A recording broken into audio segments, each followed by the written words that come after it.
Hai guys, bertemu lagi dengan saya di sini. Apa kabar kalian semua? Semoga selalu sehat ya. Kali ini saya akan menceritakan alur cerita film yang judulnya gua taruh di pin komentar ya guys. Oke, gak perlu berlama-lama lagi, langsung saja yuk, let's mulai. Kita bersama.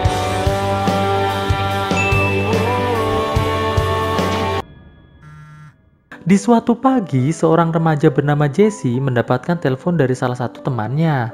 Temannya tersebut menyuruh Jesse agar segera bersiap-siap, karena sebentar lagi ia dan para gadis-gadis akan segera menjemputnya.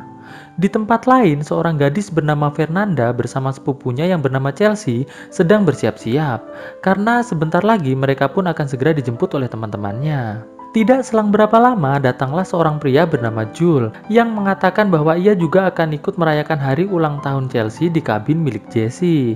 Awalnya Chelsea tidak ingin mengajak Jules, namun ketika Jules menunjukkan sebotol minuman Asoy, Chelsea pun akhirnya setuju Jules ikut bersama mereka semua. Di luar rumah Chelsea, terlihat Gabe yang merupakan pacar Chelsea sudah menunggu mereka semua di luar, dan mereka pun berangkat menuju rumah Jesse untuk menjemputnya. Di rumah Jesse, terlihat nenek Jesse sedang berdoa memohon perlindungan.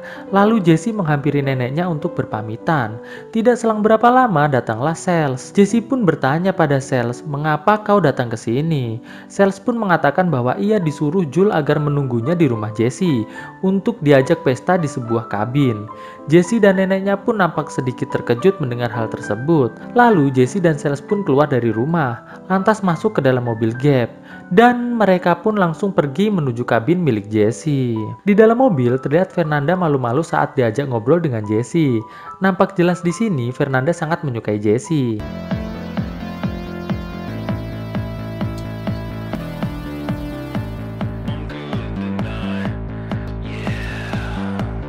Di pertengahan perjalanan, mereka mampir di sebuah pom bensin yang ternyata telah tutup. Di sana mereka dikejutkan oleh datangnya seorang sheriff. Sheriff tersebut mengatakan pada Gabe dan kawan-kawan agar berhati-hati dalam berkendara, dikarenakan di sepanjang jalan tersebut masih banyak hewan liar yang sering melintas. Lalu mereka pun kembali melanjutkan perjalanan.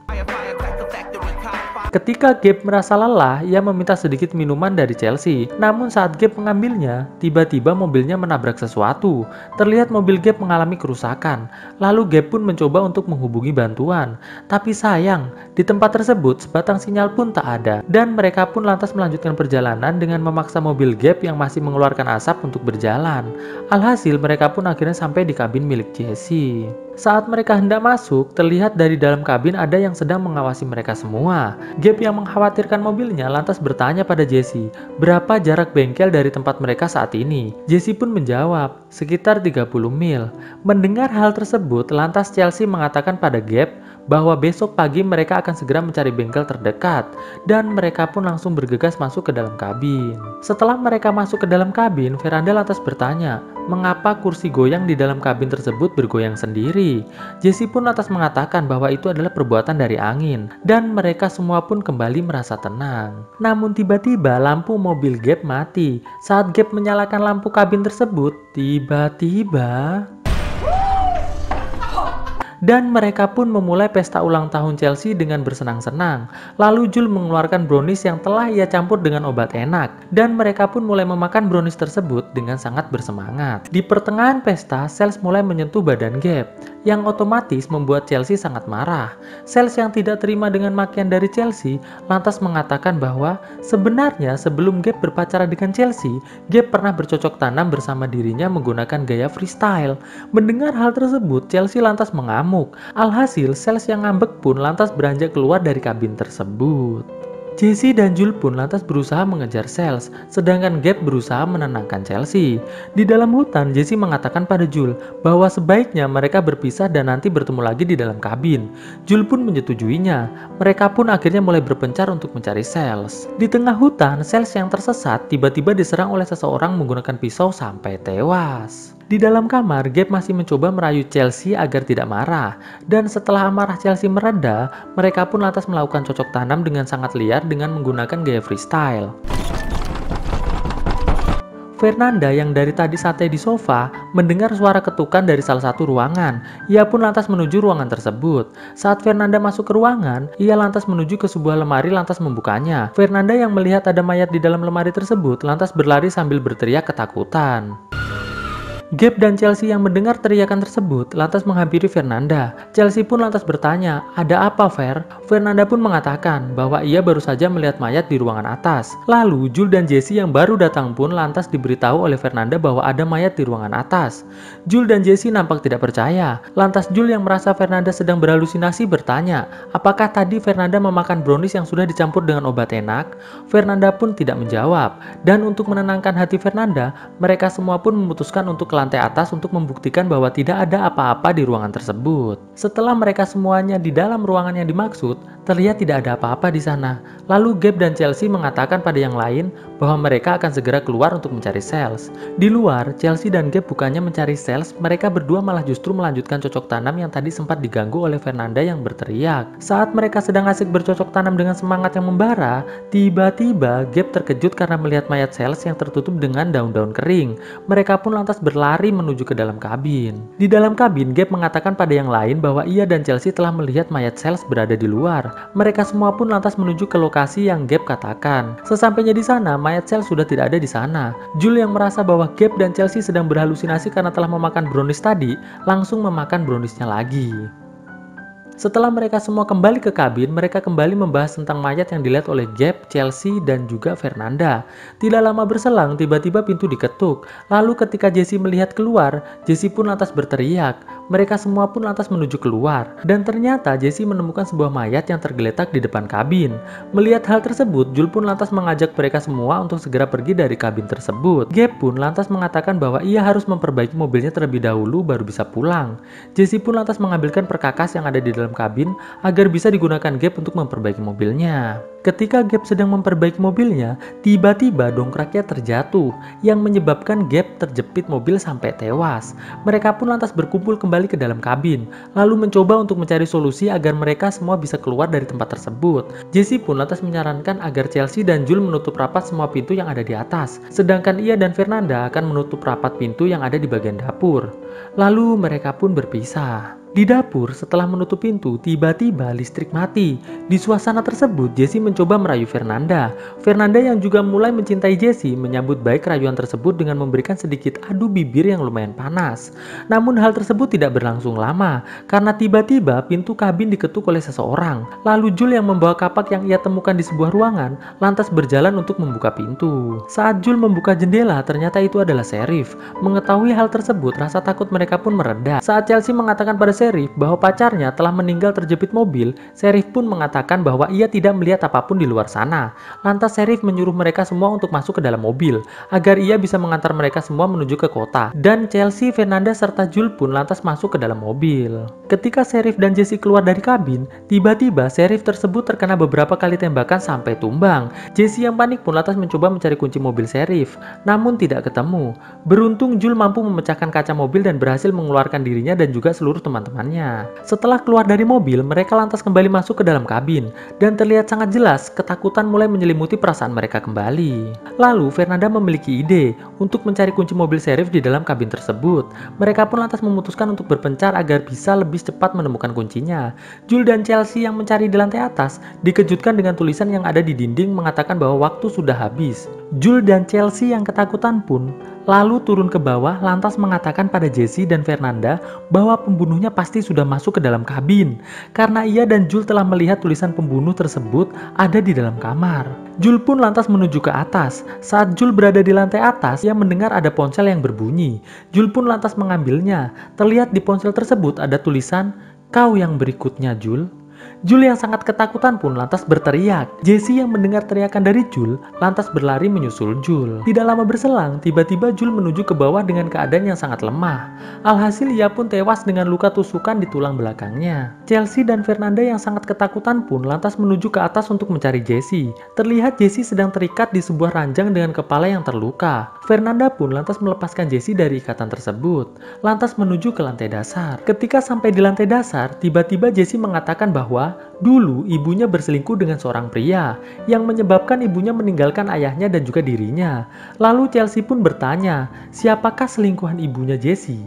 Jessie pun lantas mengajak Fernanda dan juga Chelsea ke sebuah ruangan rahasia yang ada di kabin tersebut. Di ruangan tersebut, Jessie lantas mengatakan bahwa selingkuhan ibunya adalah ayah Fernanda. Fernanda yang mendengar hal tersebut terlihat mulai bingung.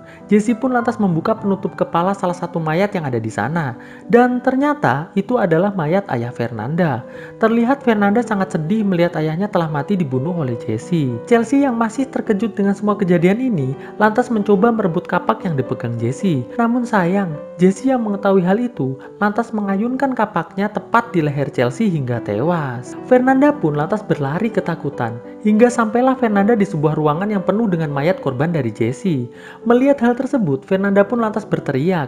Jessie yang mendengar Fernanda berteriak lantas menuju kamar tersebut, lalu mendobrak masuk menggunakan kapak. Jessie pun mengatakan pada Fernanda bahwa saat ayah Fernanda hendak membawa ibunya pergi, ayah Jessie keluar membawa pistol lalu mencoba menembak ayah Fernanda. Ayah Fernanda yang melawan malah tidak sengaja menembak ibunya Jessie sampai tewas, lalu menembak ayah Jessie juga sampai tewas. Jessie yang masih kecil hanya bisa melihat semua kejadian tersebut dari jendela tanpa bisa melakukan apa-apa. Saat Jessie masih asik bercerita, Fernanda lantas menendang telur cacing milik Jessie lantas berlari keluar dari kabin, sambil membawa kunci mobil Sheriff yang ternyata selama ini dipegang oleh Jessie. Namun sial, saat Fernanda sudah berhasil menyalakan mobil Sheriff tersebut, mobil tersebut malah nyangkut di sebuah dongkrak yang ada di bawah mobil.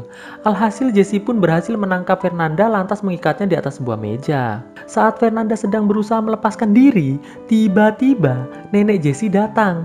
Ia mengatakan pada Fernanda bahwa tidak ada yang boleh macam-macam dengan keluarganya. Tidak selang berapa lama, Jessie datang. Nenek Jessie mengatakan agar Jessie segera membunuh Fernanda dan segera pulang, karena esok pagi ia akan memasakkan sarapan yang enak untuk Jessie. Lalu nenek Jessie pun pergi. Lalu scene memperlihatkan Jessie saat membunuh semua teman-temannya. Dan Sheriff yang ternyata ditembak oleh nenek Jessie yang bersembunyi di balik semak-semak. Saat Jessie bersiap menghabisi Fernanda, Fernanda yang sudah pasrah dihabisi lantas berdoa. Ketika selesai berdoa, tiba-tiba Jessie ditembak oleh Sheriff sampai tumbang. Sheriff pun lantas menyelamatkan Fernanda dan membawanya keluar dari kabin tersebut. Saat Sheriff sedang menuju ke mobil, tiba-tiba Jessie keluar dan berusaha menembak Fernanda.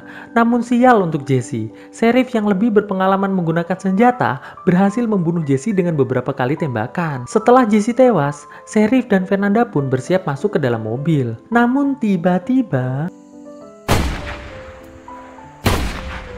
dan film pun akhirnya selesai. Oke guys, jadi di akhir film, nenek Jessie membunuh Sheriff dan juga Fernanda guys. Namun tidak diperlihatkan di dalam film, hanya suaranya saja yang terdengar. Oke, paham ya? Oke guys. Oke, thanks for watching this video. Sampai ketemu lagi di video gue selanjutnya. Stay on Shadow Squad, enjoy your life like a king guys. Sampai ketemu lagi di video gue selanjutnya dan bye guys. Bahagia kan terasa saat ku memeluk erat hatimu.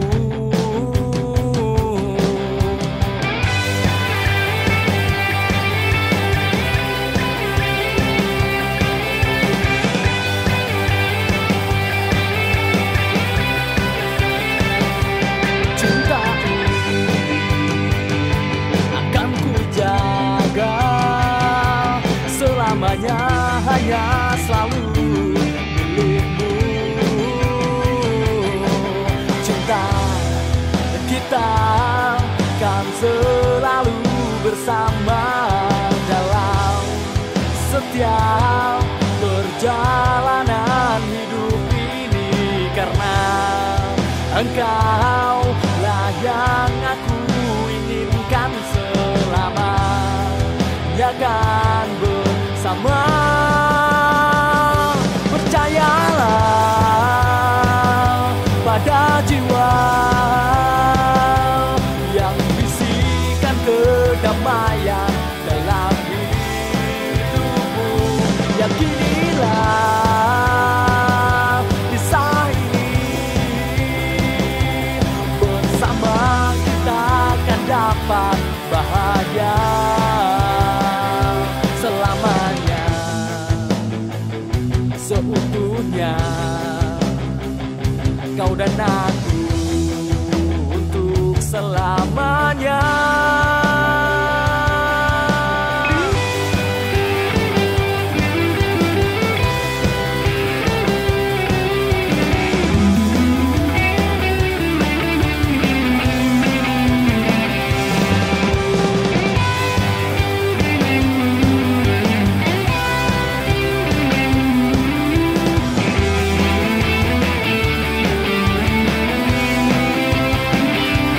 Percayalah pada jiwa yang bisikan kedamaian dalam hidupmu. Yakinilah kisah ini, bersama kita akan dapat bahagia.